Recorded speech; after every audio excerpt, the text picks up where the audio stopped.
Yo, it's boy Marcus Morstini back with a video. Today we are just kind of playing COD Mobile, right? I've safeguarded on Summit and I ended up getting into a game with Aerith. I don't really know who the most popular like female COD Mobile player is in terms of like YouTube or streaming or whatever. I'm really so out of like the COD Mobile loop with stuff like this. Like I started getting into it more recently, but I'm not somebody who is like, I don't watch COD Mobile streamers or watch a lot of COD Mobile videos. I really just do my own thing, and I'm just kind of like off in my own like shadow realm over here. So I ended up getting into a game with her, and this is one of two actually. I got into back-to-back games with her. We won them both, and I think they were both safeguards on Summit. But yeah, this is probably the better of the two games. To be honest with you, I did get MVP in this game, so that's kind of why. Yeah, I'd say it's the better of the two games. We'll talk about like the actual gameplay towards the second half of this video because it was interesting. You know, when you get into lobbies with these people, I feel like everybody plays the same way. Like when I play solo, I'm just kill horn. Like I don't usually play the objective that much unless like, okay, we need to cap flags, we're losing or something. Now I'm on the objective. But outside of that, like most of the time, I don't feel like I care enough, so I just kill horn.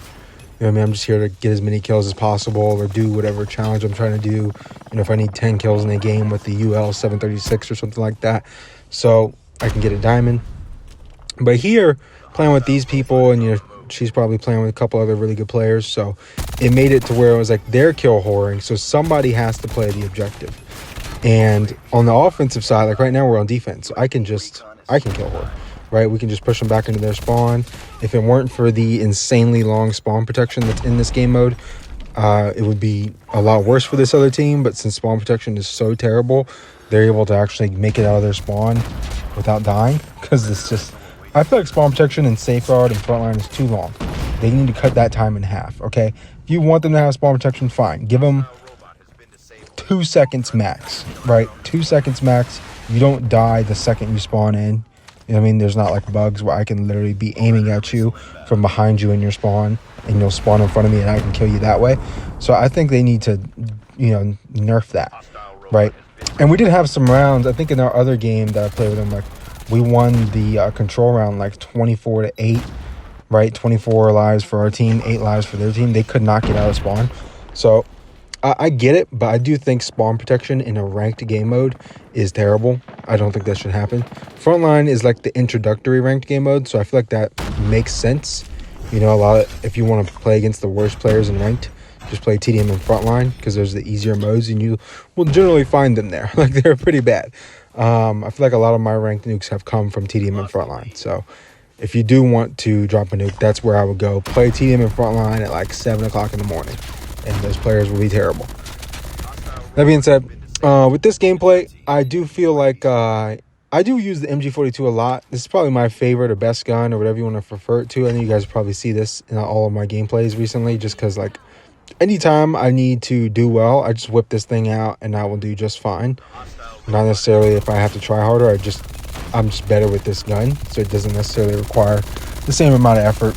And it's probably the best gun for safeguard. Don't know if I didn't cover that necessarily in my video about it because the mode had just come out and I hadn't had time to test anything. But the MG42 for safeguard is phenomenal against the robot, against people. It just kind of does everything you need it to do and has plenty of ammo, so you don't have to reload. So it really does help to have this gun on your team. You don't need to have everybody using it, but having it on your team is great because that person is able to just spray bullets everywhere. And here's where you see I wasn't the MVP like the first round of this game. I was kind of like in the mid pack, but I'm escorting the robot because the entire rest of the team is just running to go kill people. So you know, it got me riding bitch back here, escorting the robot, playing the objective and whatnot. So sometimes you gotta do that. I do that a lot more when I play with better players. Like when I play on console, if I'm hitting iridescent and ranked on console, you know, I'll start playing the objective more because somebody's got to be that guy, and I don't mind being that guy. I like winning. So if that means we win, then I will sit in the hard point and I'll have 2 minutes in the hill. You know what I mean? Every game. That's fine by me. But if you're not finding kills and you're pushing out, then that's a problem because you need to find kills. I'll hold the time. You know what I mean? That's just how I look at it. If you're not finding kills, then let me push out. I'll find the kills. right? Because one of us will find the kills, and it's most likely going to be me. Just because that's, I don't know, call it confidence, call it being cocky, call it whatever you want. I'm just saying that's just how it is. Generally in ranked. That being said, this gameplay, I mean, they got 57 meters, I guess you could say, when you push the robot to that distance. So that's really hard. I gotta be honest, once you get up to a certain point, like getting this robot down this stairwell is like one of the most difficult things to do in ranked against people who know what they're doing. Like, it's actually tough to get this robot. Once you get it out this doorway, or to this doorway, really, right outside your spawn, it's pretty tough. So right here, you see me taking this route. I highly suggest you do this if you're playing ranked. Come down mountainside. This is like the part of the map that nobody goes down, and that's why you'd probably come down here for free. Nobody's watching it.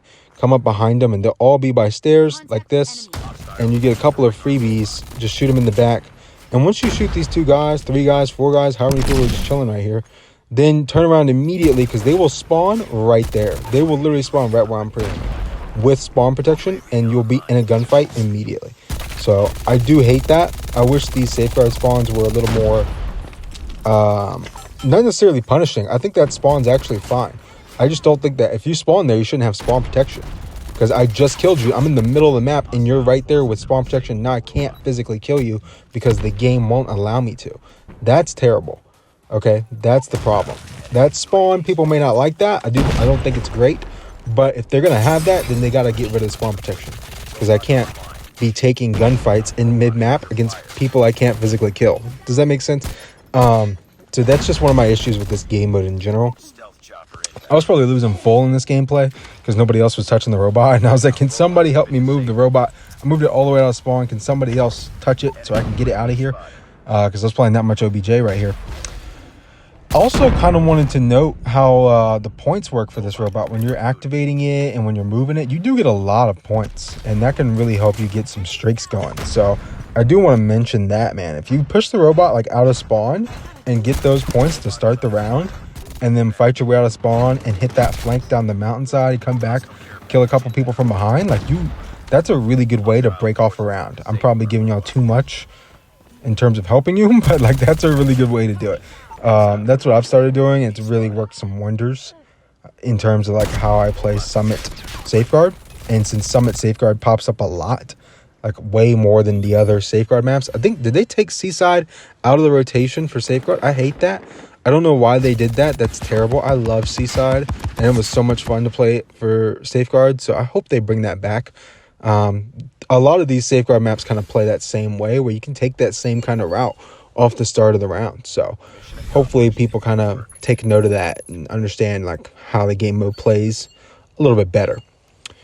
With that being said, that's pretty much all I got for you guys. Able to go 29-16. Not my best work, but it did work. And yeah, it's been your boy Marcus Morsini. Like, comment, subscribe, turn on post notifications if you want to. And I'm out of here. Peace.